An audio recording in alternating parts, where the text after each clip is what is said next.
नमस्कार, आप देख रहे हैं सहारा न्यूज़ 24। आज टीम मौजूद है राजस्थान की राजधानी पिंक सिटी जयपुर के अंदर और आज हम कार्यालय पर आए हैं।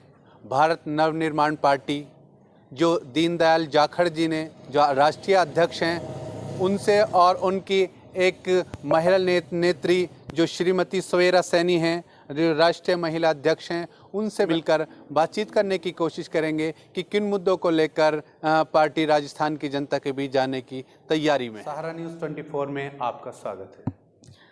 मैं सवेरा टाक, भारत नवनिर्माण की राष्ट्रीय अध्यक्षा। अभी 1 महीने पहले ही मैंने पद ज्वाइन किया है। इससे पहले मैं एक सामाजिक सेवी थी।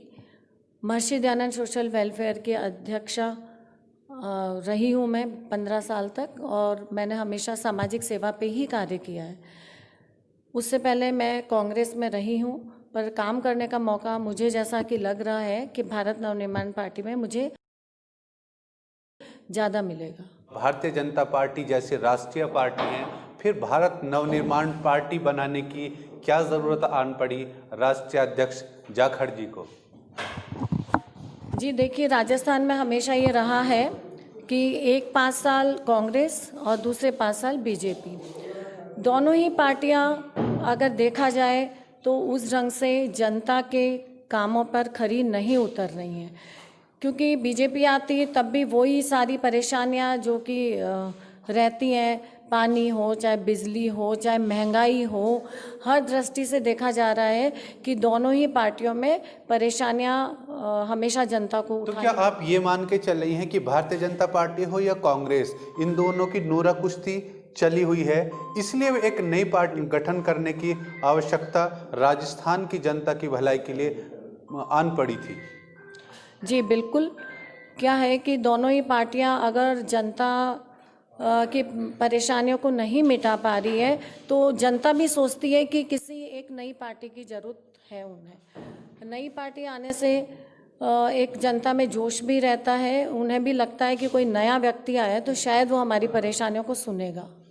अच्छा, आप पहले कांग्रेस में कई सारे पदों पर रही हैं। आपको ऐसा क्या महसूस हुआ कि कांग्रेस से अधिक काम करने वाली पार्टी भारतीय नवनिर्माण पार्टी है और यहाँ जाकर हम अच्छे से पूरा कर पाएंगे?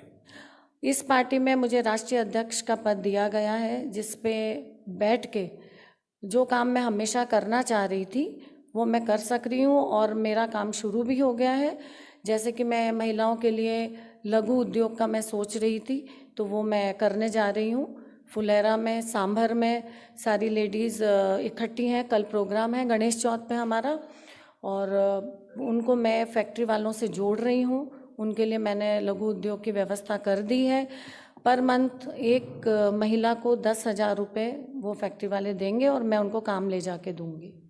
अच्छा, बात अगर कांग्रेस पार्टी की करें तो सिलेंडर के 200 रुपये कम करने का काम कांग्रेस ने किया है और अगर रोज़गार की बात की जाए तो रोज़गार मेला लगा रही है, राहत कैंप लगा रही है, महंगाई के नाम पर कितने सारे काम कर रही है। और बल्कि कांग्रेस पार्टी के राहुल गांधी ने एक ऐसा दोनों संप्रदाय को जोड़ने के लिए मोहब्बत की दुकान के नाम से कि हम एक मोहब्बत की दुकान खोलने जा रहे हैं, एक ऐसा खूबसूरत नारा दिया है।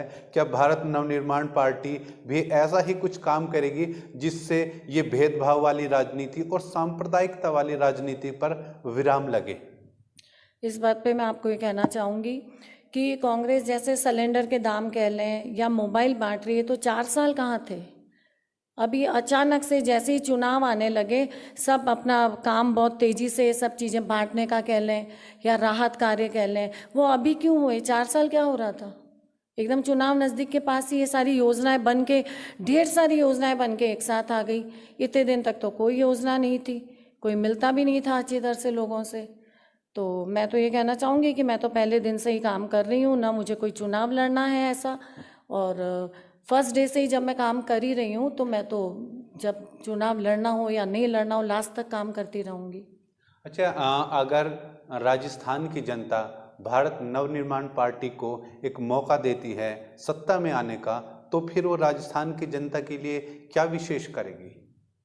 जी, सत्ता में आने का अगर मौका देती है तो जो परेशानियां अभी तक आ रही है लोगों पे, जैसे कि मैं एक छोटी सी कठपुतली नगर में गई थी, 6 महीने से वहाँ पानी नहीं आ रहा है। तो वहाँ पे हम जाते हैं और उनकी भी हमने एप्लीकेशन लगाई है। हमारे एप्लीकेशन लगाने के बावजूद उनका काम नहीं हो रहा है। तो आप ये सोचो कि आम जनता जो बेचारे ठेला चला रहे हैं, कठपुतली बना रहे हैं, छोटे छोटे काम करके अपने जीवन यापन कर रहे हैं, उनकी कौन सुनवाई करता होगा? जबकि हम लगा रहे हैं एप्लीकेशन, हम इधर उधर फ़ोन कर रहे हैं, फिर भी उनका काम नहीं हो रहा है।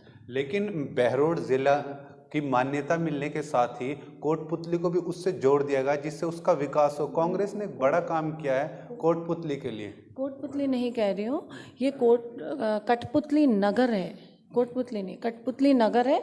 बेसिकली जो कच्ची बस्ती है उसकी बात बता रही हूँ मैं आपसे। कठपुतली नगर में 6 महीने से पानी नहीं आ रहा है। वो रोज़ हमारे पास आते हैं और हम उनके वहाँ पानी लाने की व्यवस्था बैठा रहे हैं, पर वो हमसे बता रहे हैं कि हम 6 महीने से कर रहे हैं, हमारे पानी नहीं आ रहा है। इनफैक्ट हमने इतनी सारी एप्लीकेशन हम भी दे रहे हैं, फ़ोन कर रहे हैं, फिर भी अभी तक पूरी व्यवस्था नहीं बैठी है। हमारे कहने पे भी व्यवस्था नहीं बैठती है, तो उन गरीबों की कौन सुन रहा है फिर? अच्छा, सत्ता में आने पर युवाओं के लिए कोई विशेष योजना पार्टी के लिए? जी, युवाओं के लिए तो विशेष योजना जो मेरे दिमाग में आती है कि उनकी एक तो पढ़ाई पे जोर दिया जाए कि वो, क्योंकि जितना बच्चे पढ़ लिख के कुछ बनते हैं और उनका एक माइंड का जो सेटल होता है ना पढ़ाई से, उतना वो बाकी चीज़ों से नहीं बैठता है। फर्स्ट। सेकंड, युवाओं के लिए मेरे दिमाग में नशा मुक्ति वाली जो चीज़ है, जो आजकल युवा बहुत ज़्यादा नशे में फंस रहे हैं, उसको मुक्त कराने पर मैं खुद भी अपना पर्सनली भी बहुत काम कर रही हूँ। राजस्थान के अंदर युवाओं में एक सूखे नशे की एक लत उभरी है, उसके लिए आप पहले भी काम करते रही हैं। आने वाले समय में किस तरह से जो इस नशाखोरी से युवा वर्ग बाहर निकल आए, इसके लिए क्या स्कीम आपके पास? आप सही कह रहे हैं, नशे की लत, सूखे नशे की लत बहुत ज़्यादा लग गई है और उससे जहाँ तक कि मैं सुनती हूँ कि दिमाग पे बहुत ही गलत असर पड़ता है। यदि नशे करेंगे तो पढ़ाई नहीं कर सकते बच्चे। तो इसके लिए मेरे दिमाग में तो यह है कि मैं कोई ऐसा एक CID का एक बनाना चाहती हूँ जो मेरे दिमाग में अभी तक, कि ऐसी एक ग्रुप बनाऊँ जो पहले तो ये चेक करे कि सूखे नशे कहाँ कहाँ कर रहे हैं, फर्स्ट। सेकंड, ये नशे कहाँ से आ रहे हैं जयपुर में, ये कहाँ से सप्लाई होती है इनकी। इस तरह से अगर चेक करके उनको पकड़ा जाए और वहीं पे रोक दिया जाए तो वो नशे अंदर आए नहीं ना, मतलब राजस्थान में एंटर ही ना करे। तो दिमाग में तो ऐसा है, इसको कैसे पूरा करना है ये सबके साथ बैठ के मैं चर्चा करूँ। और अब हम बात करेंगे जयपुर के जिलाध्यक्ष तेज सिंह रावत जी से। राजस्थान चुनाव को लेकर कांग्रेस और बीजेपी में ज़बरदस्त घमासान मचा हुआ। क्या भारत निर्माण पार्टी तीसरे विकल्प के रूप में अपनी उपस्थिति दर्ज करा पाएगी राजस्थान प्रदेश के अंदर? ये सर हमारे भारत नवनिर्माण पार्टी में हमने अभी महीने भर पहले ज्वाइनिंग करी है और हमारे राष्ट्रीय अध्यक्ष श्री दीनदयाल जी जाखड़ और प्रदेश अध्यक्ष श्री करण जी राष्ट्रवादी है, इन्होंने दिन रात मेहनत करके इसका बहुत नाम किया है और हम जयपुर ज़िले के अंदर काम कर रहे हैं। और मैं जयपुर जिलाध्यक्ष तेज सिंह राजावत दिन रात मेहनत कर रहा हूँ। 19 विधानसभा क्षेत्रों के अंदर हम अपने विधानसभा अध्यक्ष बनाएंगे और महासचिव बनाएंगे और समाज के लिए काम कर रहे हैं। और भारतीय जनता पार्टी जैसी पार्टियां यहाँ मौजूद हैं, फिर आपने इस नई नवेली पार्टी को क्यों ज्वाइन किया जो मात्र 9 वर्षों से जनता के बीच है? ये इसलिए किया कि बीजेपी और कांग्रेस के अंदर कोई काम होता नहीं है और जनता की वहाँ सुनवाई है नहीं। इस वजह से हमने तीसरे मोर्चे के तौर पे भारत नवनिर्माण पार्टी ज्वाइनिंग करी है। और यहाँ पर क्या है, अभी हर आम आदमी की सुनवाई है और हम पूरी कोशिश करते हैं, पानी की, बिजली की समस्या है छोटी मोटी वो पूरी कर रहे हैं। हमारी सत्ता में भी पार्टी है नहीं। और बीजेपी के अंदर क्या है कि कांग्रेस में क्या है कि बड़े बड़े नेता लोग हैं ना, वो काम करते नहीं है, वो खाली सांत्वना देते हैं कि आज कहेंगे कल करेंगे। इस वजह से हमने क्या है कि भारत नवनिर्माण पार्टी ज्वाइनिंग करी है। इसमें क्या है कि हर आदमी की सुनवाई है और हर आदमी कार्य के लिए हम पूरी कोशिश करते हैं। अच्छा, यहाँ इस पार्टी के अंदर आपको अधिक सम्मान मिला और यहाँ आते ही सीधा आपको पद मिला, ये चीज़ आपको इस पार्टी में लाने में अहम भूमिका निभा पाई? देखो, पद तो क्या है कि हम राजनीति इतनी करते नहीं थे, हम पहले कार्यकर्ता थे कांग्रेस में। फिर हमने वहाँ पे क्या किया, बड़ी मेहनत करी।